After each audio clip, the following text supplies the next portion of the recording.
It's the big show, the Bo Nix show. The Denver Broncos, all signs lead eventually to Bo Nix, and we are here to talk about it. Once again, it's Orange and Blue today with Cecil, Lammey, and Andrew Mason. And Bo Nix, Sean Payton. We talk about the combination. We talk about the fit. We saw a glimpse of that a week ago, and Mace, it was glorious. It was. It was the Sean Payton offense as it was intended to be run. Yes, with rookies and first-year players, against rookies and first-year players for the most part. But the Sean Payton offense uses the entire field, sideline to sideline, takes advantage of what's given across the middle.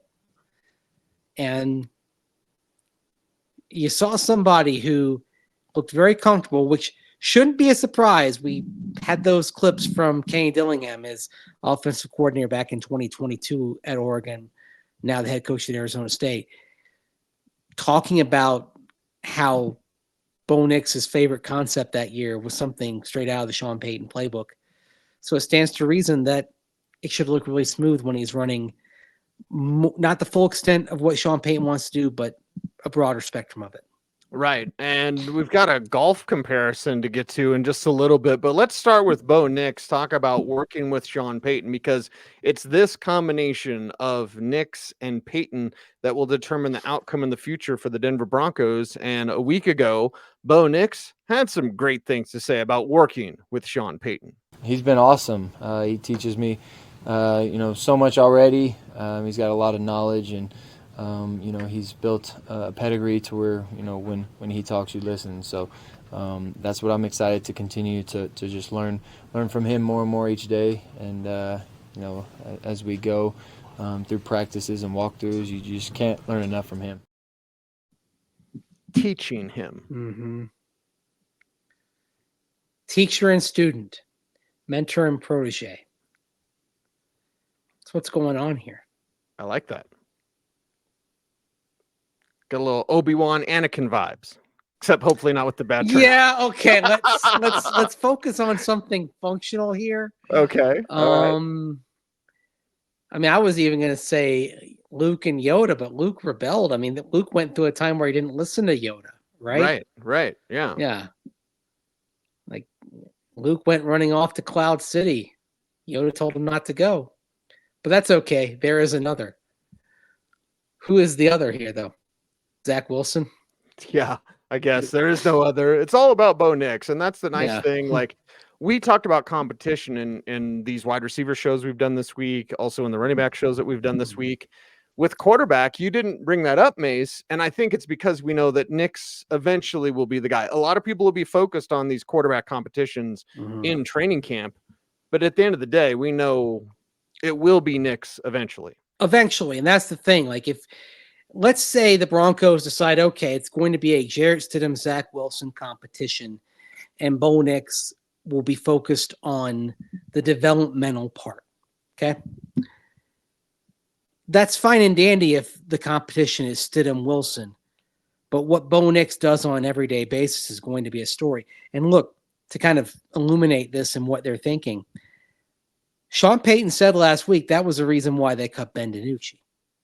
Just not enough snaps. You have a rookie quarterback in Bo Nix, a younger quarterback who you're trying to find out something about in Zach Wilson, and then Jarrett Stidham, in whom there's still some hope, but you need to give him the reps to figure it out, and at least he has what he has going for him is experience in the scheme based on last year.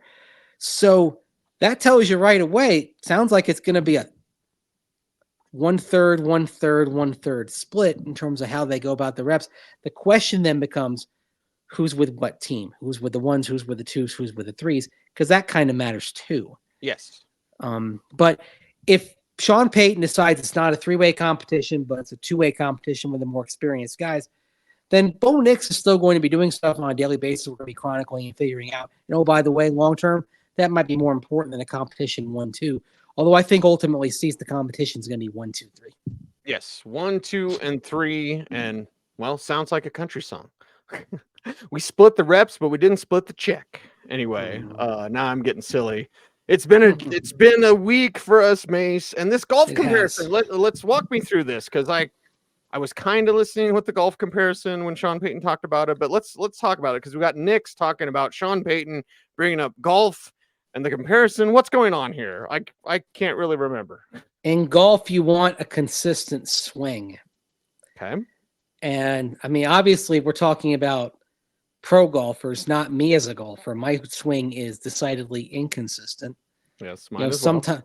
sometimes it's straight down the middle. Sometimes it's me lying and saying it went straight down the middle when it actually went straight into the woods. So I think he's talking about the consistency that top level golfers have. You do, you're addressing the ball the same way.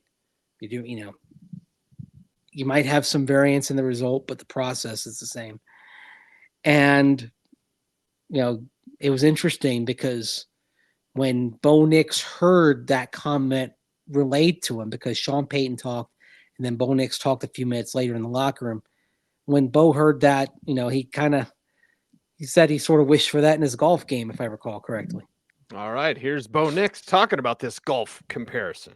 Yeah, sometimes I wish I played golf that way, like I played quarterback. But I think it's all a part of an operation and preparation, and literally kind of making it dumb it down, making it as simple as possible. Know where your eyes are supposed to go. Know where your reads are. Get your eyes on them, and then go through it quickly. And it's just preparation and studying, and being around obviously coaches that are going to teach the same stuff over and over and over, and just learning it all, and then going out there and doing it on the field. Preparation. Mm-hmm. You said preparation. I almost said preparation H. What kind of a day has it been for you? Yeah. You're gonna have to be prepared if you're gonna do this thing. But it's interesting. He said he wishes his golf game was like that. Bo Nix is here because he's consistent. That is the number one attribute. That's why we're talking about a completion percentage last year north of 77. And one of the things that impressed Sean Payton in watching him, not only on the film but in the workout, was the consistency of where the ball was placed. Like if you're saying, back shoulder, it's going to the back shoulder. Sean Payton got some flack in the social media sphere for saying he didn't want to use the term boring to describe Bo Nix and his play. That's why I said, okay, let's focus on another word like metronomic, consistent, on rhythm. Metronomic, I think, is more accurate because it does imply on rhythm. And what is this offense when it's succeeding? It's rhythm and timing, Yep. right?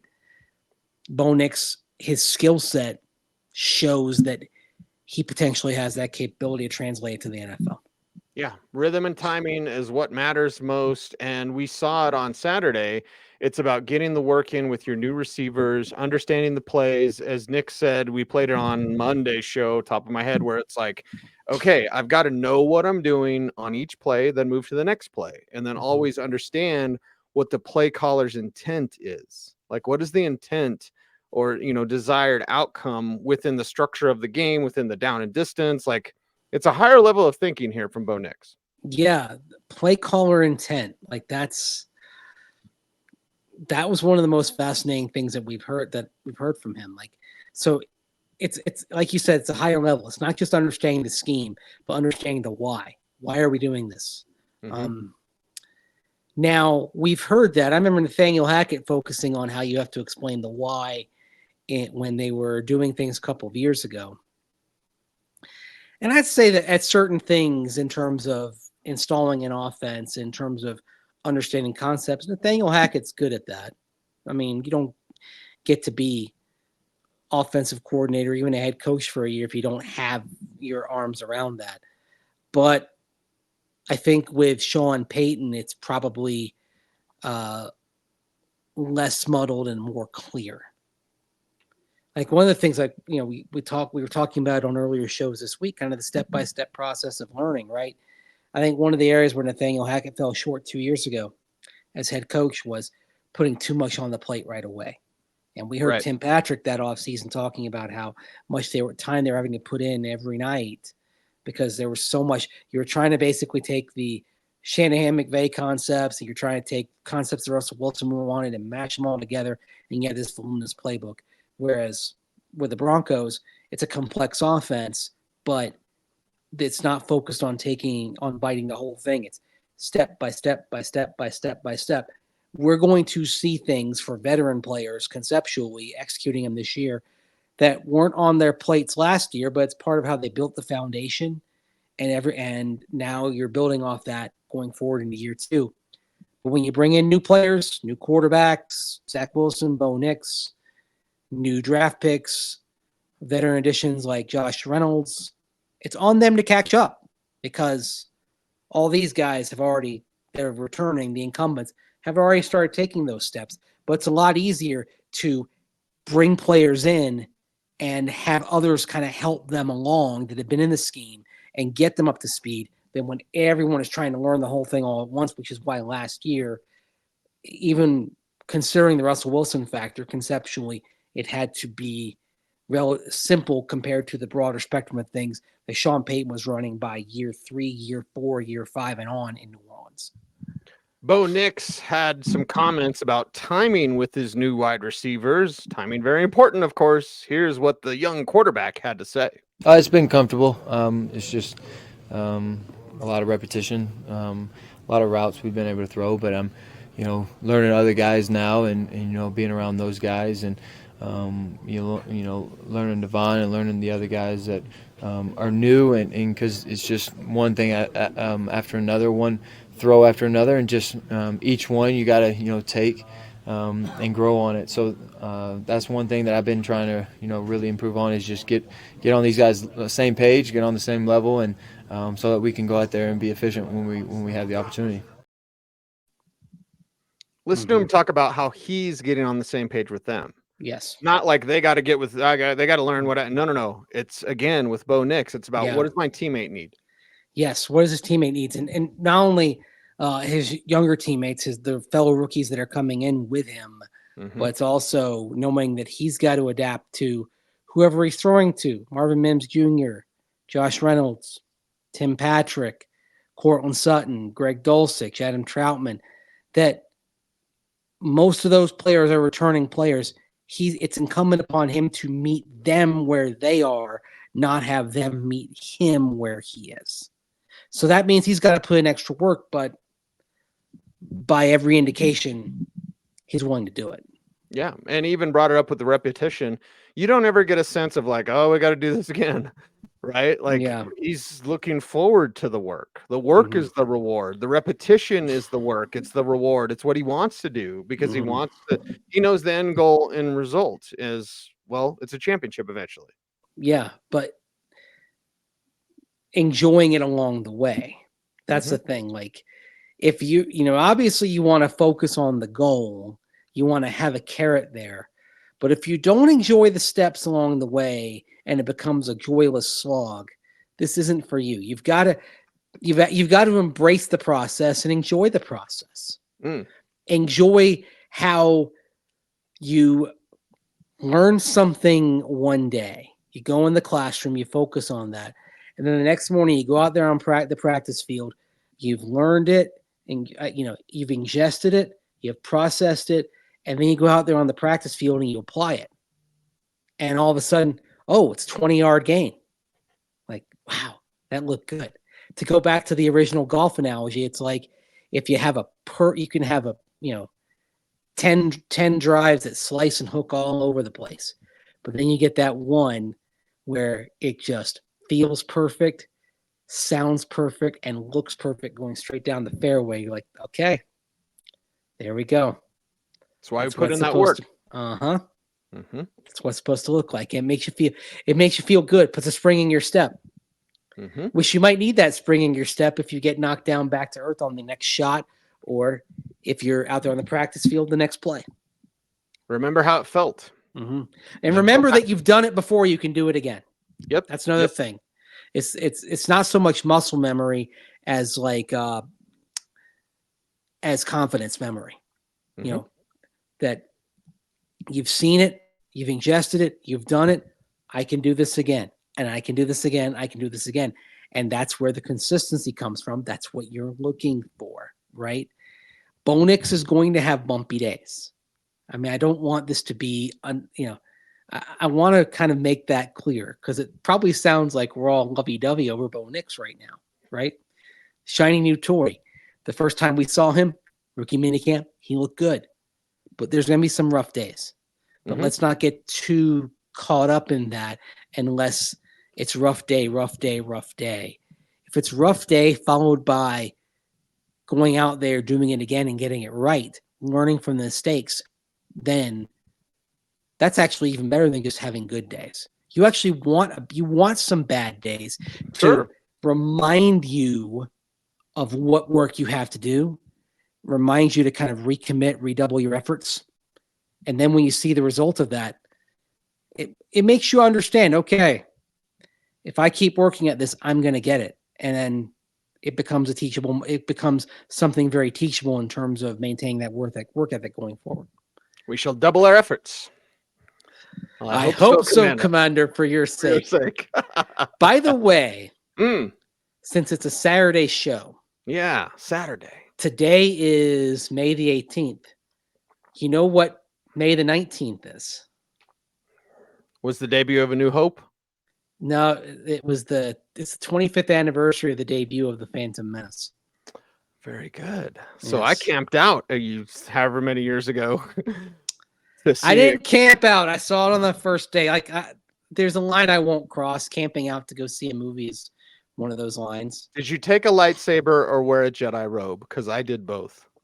No, I'm unashamed about that. I was dressed civilian.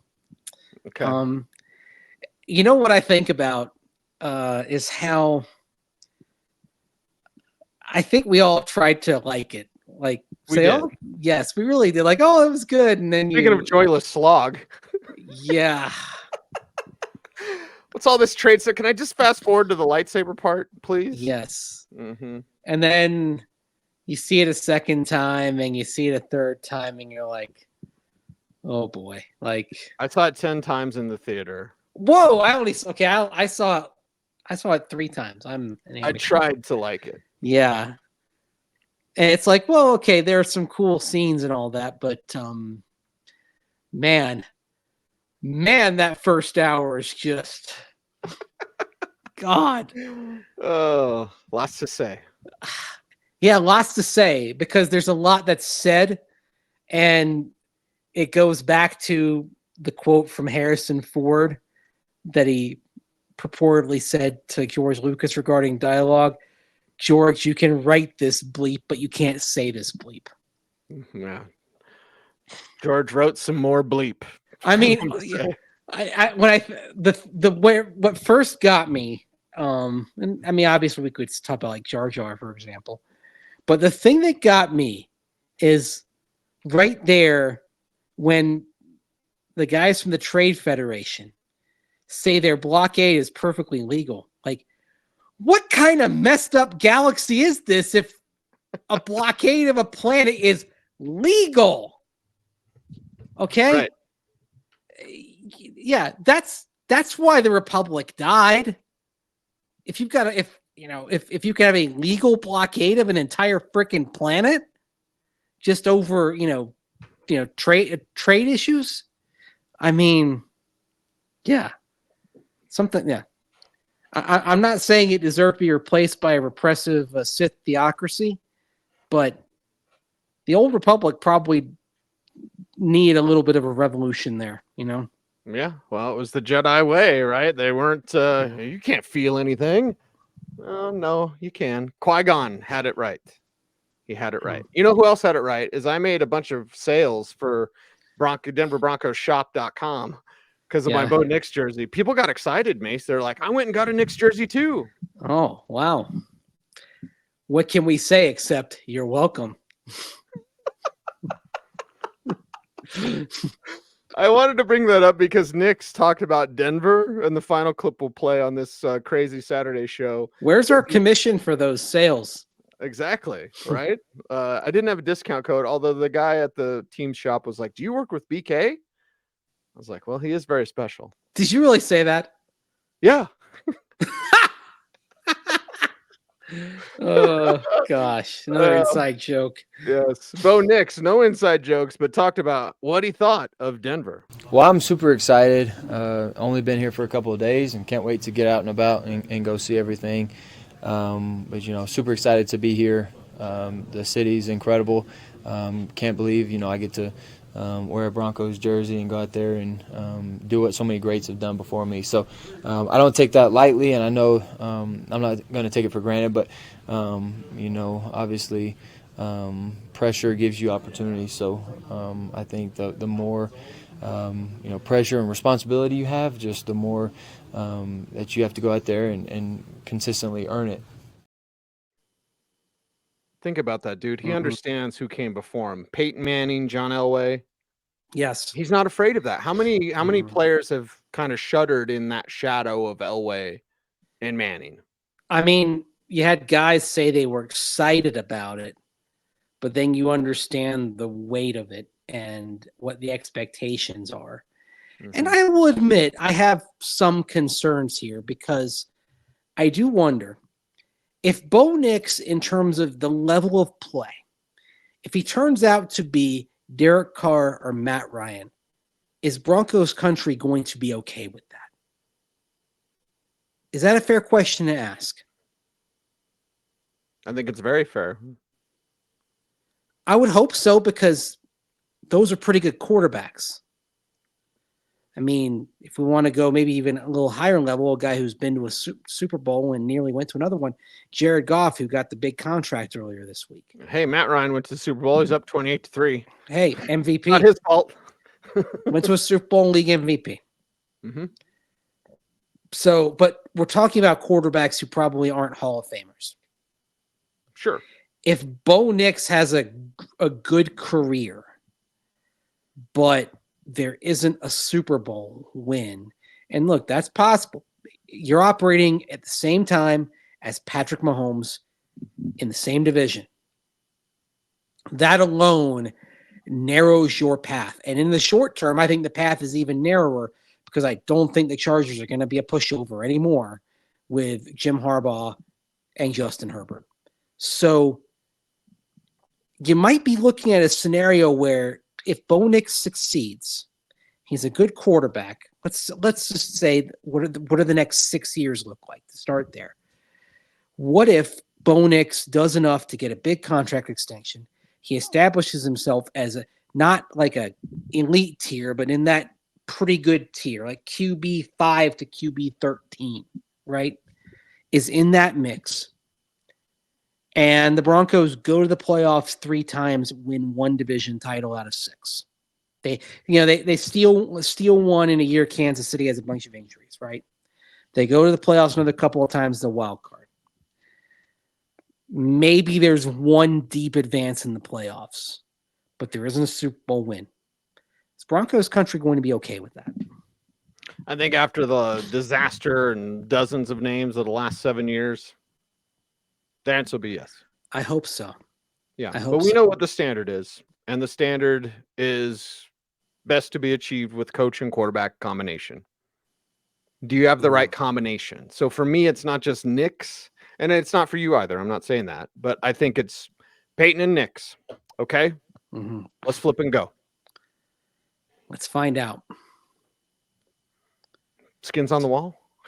Are we using coaching cliches now? Right. Well, I mean, it's not Sean Payton's first rodeo, but it is Bo Nix's first NFL rodeo. We'll see if he can make it to 8 seconds on that bucking Bronco. That's right. He'll be looking for 8 when they pull that gate, and he hopes the judge ain't blind.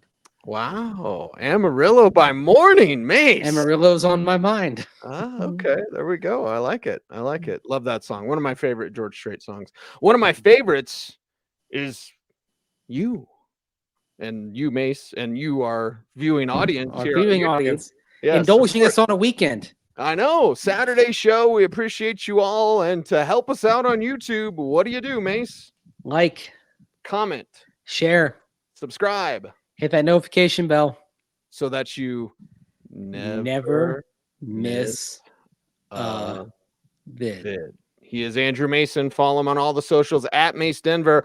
I'm at Cecil Lammey saying Sunday show coming up. Stay tuned for that. And as always, would you please stay frosty,